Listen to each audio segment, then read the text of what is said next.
Assalamualaikum warahmatullahi wabarakatuh. Selamat pagi, siang, sore, atau malam pada Pak Hendra ataupun penonton yang akan menonton video ini. Jadi kami dari kelompok 5, kelas pembelajaran mesin I2, Universitas Airlangga, Prodi Sistem Informasi, dengan saya Retno Mentari, NIM 187221012, dan teman saya Muhammad Rafli Mustari dengan NIM 187221018. Di sini kami akan mempresentasikan proyek UAS kami yang mana berjudul Heart Disease Prediction Using a Machine Learning Model with Support Vector Machine Algorithm.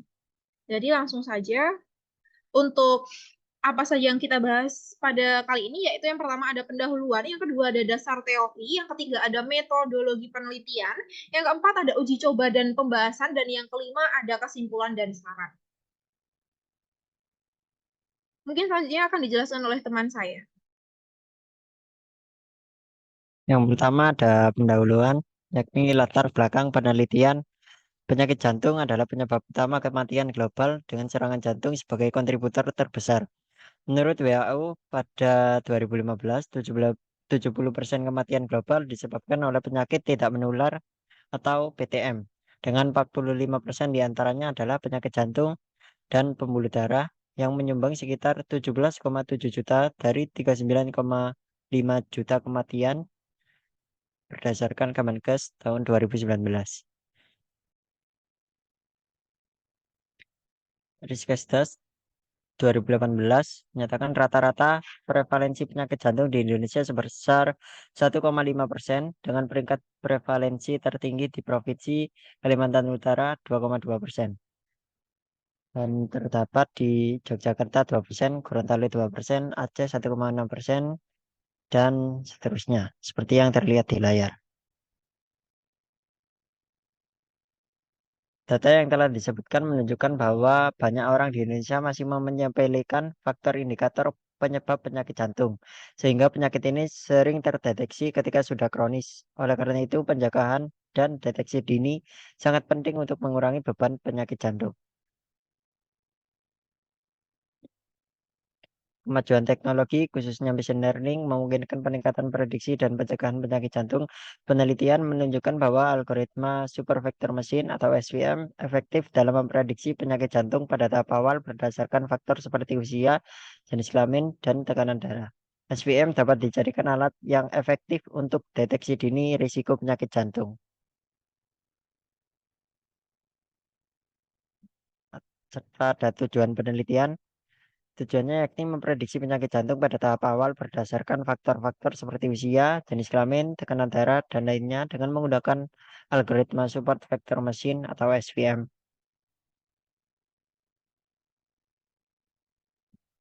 Dan manfaatnya meningkatkan deteksi dini penyakit jantung dengan menggunakan algoritma support vector machine. Deteksi dini memungkinkan intervensi medis lebih cepat dan lebih efektif, yang dapat mengurangi komplikasi serius dan meningkatkan peluang pemulihan bagi individu yang beresiko. Dan selanjutnya dilanjutkan rekan saya. Baik, di sini saya akan menjelaskan tentang dasar teori. Yang pertama ada penyakit jantung. Nah, apa itu penyakit jantung? Seperti yang kita ketahui bersama, penyakit jantung itu mencakup berbagai kondisi yang mempengaruhi jantung dan pembuluh darah. Nah, misalnya seperti penyakit arteri koroner dan gagal jantung kongestif. Nah, ini biasanya juga sering tanpa gejala yang jelas hingga terjadi serangan yang serius, tiba-tiba kayak langsung kronis itu. Namun gejala umum termasuk nyeri dada, sesak napas, dan palpitasi, kelelahan, dan pusing ini biasanya mungkin dirasakan oleh penderita pada awal namun diabaikan. Baik, dasar teori yang selanjutnya yaitu ada faktor penyebab penyakit jantung. Nah, faktor resiko penyakit jantung meliputi usia, jenis kelamin, jenis nyeri dada, tekanan darah, kolesterol, gula darah, hasil EKG saat istirahat, denyut jantung, perubahan segmen ST pada EKG, dan talasemia.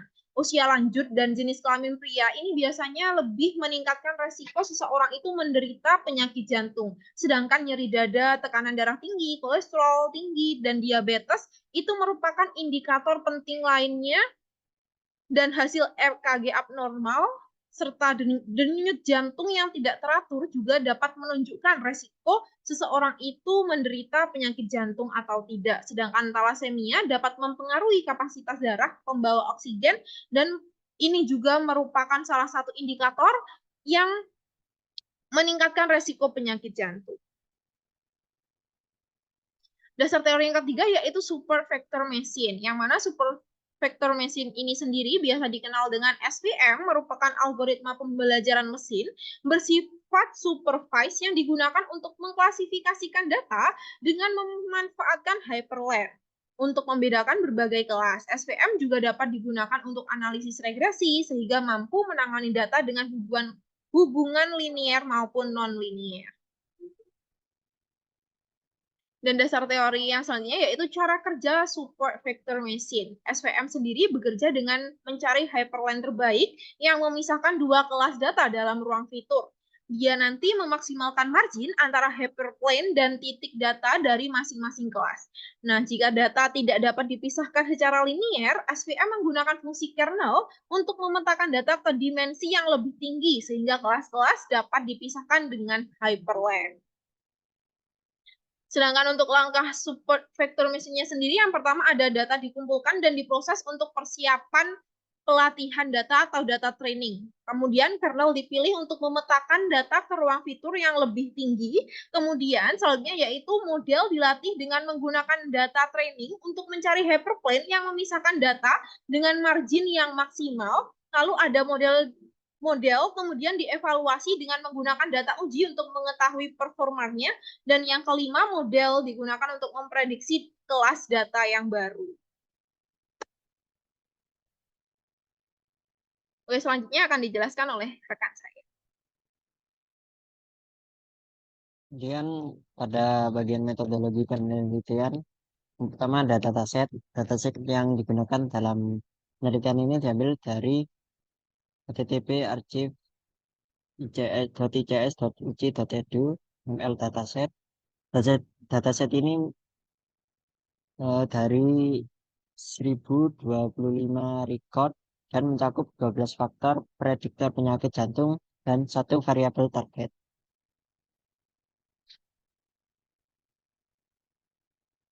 Kemudian ada beberapa atributnya seperti X, yaitu umur, seks berarti jenis kelamin, chest pain type, jenis nyeri dada, resting BP, tekanan darah saat istirahat.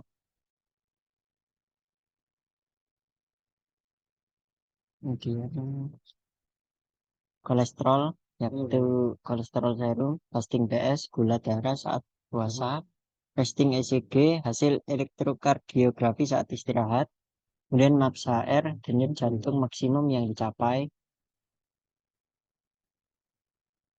exercise angina yang diinduksi saat olahraga, outpeak, ST depression yang diinduksi oleh olahraga relatif terhadap istirahat, sleep kemiringan segmen ST pada puncak olahraga, tol thalassemia. Kemudian ada atribut target, yakni apakah pasien memiliki penyakit jantung atau tidak. Dan langkah-langkah melakukan metode SVM, yakni yang pertama terdapat import library seperti yang terlihat di layar. Kemudian kita melakukan load dataset, sintaksnya seperti di layar dan akan muncul output seperti yang di sebelah kanan. Kemudian kita akan memisahkan variabel fitur dan variabel target menggunakan sintaks yang seperti di nomor 3 dan outputnya akan seperti yang ada di bawah kanan, di mana target 1 526 dan 0 499. Kemudian ada pelatihan model. Pada kasus ini data trainingnya 80% dan data testing 20%. Yang kita lakukan split data. Next. Dan terdapat fitting model, lalu tes model akurasi, sintaksnya seperti di layar. Kemudian evaluasi model menggunakan classification report, yang outputnya akan muncul Seperti di sebelah kanan yang terdapat precision, recall, advanced score, dan akurasi serta lain-lainnya. Kemudian membuat dan menampilkan confusion matrix. Outputnya sendiri terdapat di sebelah kanan. Dan kita akan memvisualisasikan dari confusion matrix itu sendiri yang outputnya ada di sebelah kanan bawah yang berwarna biru dan putih. Lalu untuk kasus data training 70% dan testingnya 30%, kemudian data training 60% dan testing 40%, dilakukan langkah yang sama dari step 1 sampai 5 dan outputnya seperti yang ada di layar. Di sebelah kiri report 70% training dan 30% testing, sedangkan sebelah kanan classification report untuk 60% training dan 40% data testing. Dan ini hasil visualisasi confusion matrix dari 70% data training, 30% data testing. Lalu yang kanan confusion matrix dari 60% data training dan 40% data testing.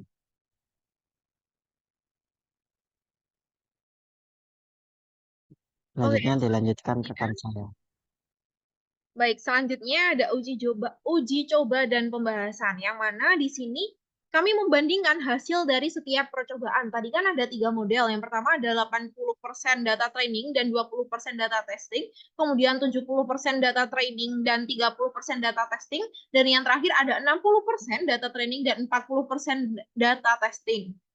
Yang mana dari 3 percobaan ini kita peroleh hasil yang paling tinggi akurasinya atau yang memprediksi dengan tingkat kebenaran paling banyak itu diperoleh oleh percobaan ketiga, yaitu data training 60% dan data testing 40%. Begitu juga untuk nilai precision call, recall, dan F1 score-nya. Ini menunjukkan nilai yang lebih tinggi dibandingkan dengan percobaan yang lain. Namun, ternyata percobaan di atas menghasilkan hasil yang kurang tepat. Karena apa? Karena data trainingnya lebih sedikit, yakni 60%, memiliki tingkat akurasi yang lebih tinggi dibandingkan dengan data training yang lebih banyak, yaitu 70% dan 80%.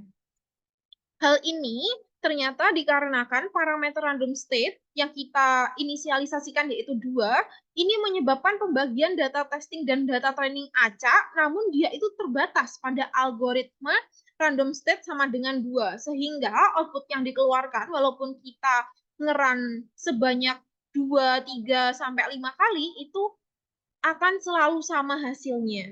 Seperti itu. Nah, analisis masalahnya sendiri yaitu yang pertama ada jumlah dan nilai dari setiap data uji memiliki dampak, yang mana berarti setiap baris dan setiap kolom itu berdampak pada uji yang kita lakukan. Yang kedua, peraturan random state membuat pembagian dataset itu konsisten. Jadi seberapa banyak kita melakukan running terhadap model kita itu akan menghasilkan sesuatu atau hasil yang sama. Terus yang ketiga, karena random state tersebut hasil akurasi akan stabil meskipun diulang berkali-kali karena datanya kan yang diambil sama ya. Namun seharusnya setiap percobaan menggunakan pembagian dataset yang berbeda. Jadi seharusnya setiap kita run itu run pertama dan run kedua itu data yang diuji acak dan berbeda. Jadi menghasilkan sesuatu hasil yang berbeda pula. Jadi dapat dibandingkan.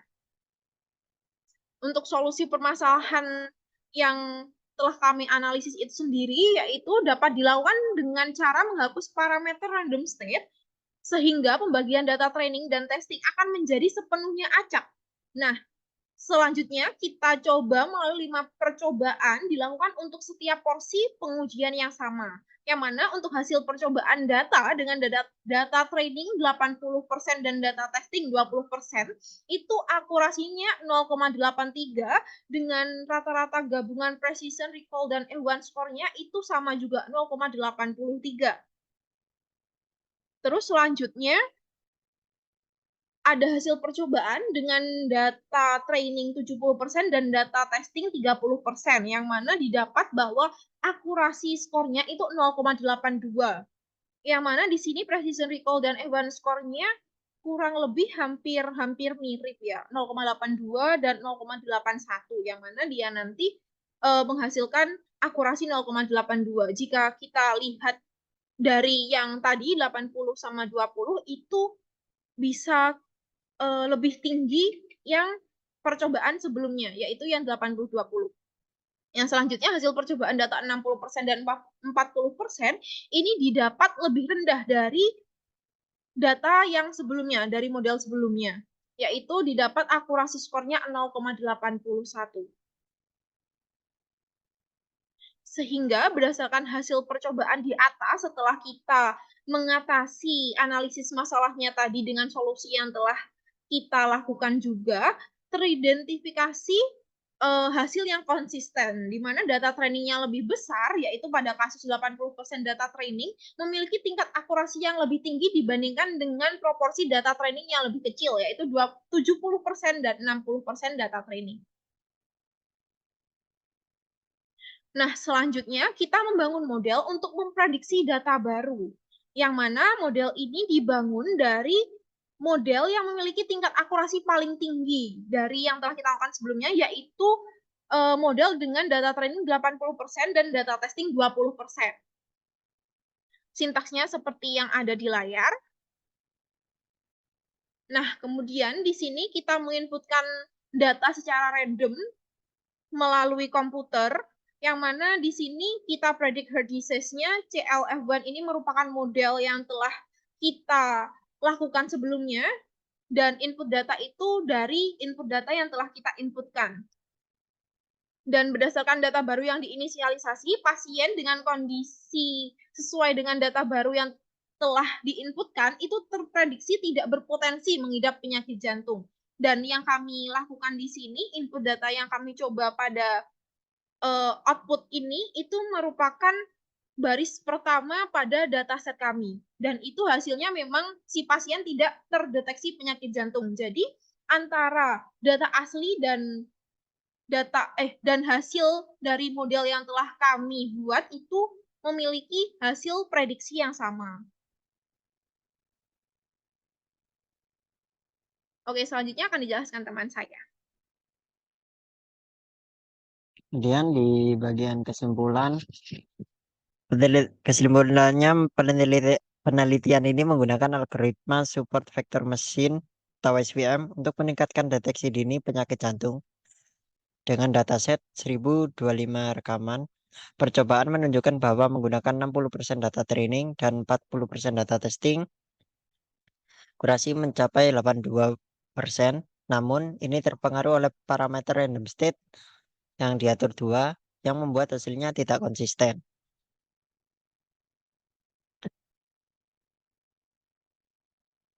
Solusinya adalah menghapus parameter random state, melakukan 5 kali percobaan untuk setiap porsi pengujian, dan menghitung rata-rata akurasi. Hasilnya menunjukkan model dengan 80% data training memberikan akurasi tertinggi 0,83.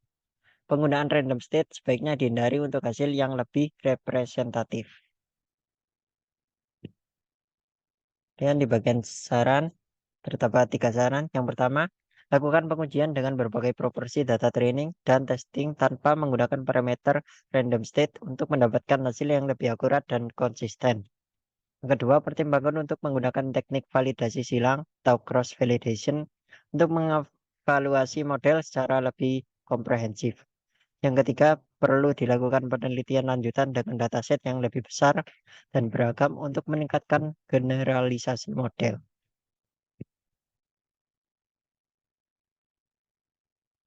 Baik, mungkin cukup sekian presentasi proyek akhir dari kami. Apabila terdapat kurang lebihnya, kami memohon maaf yang sebesar-besarnya, dan kami ucapkan terima kasih karena telah menyimak presentasi kami dari awal hingga akhir.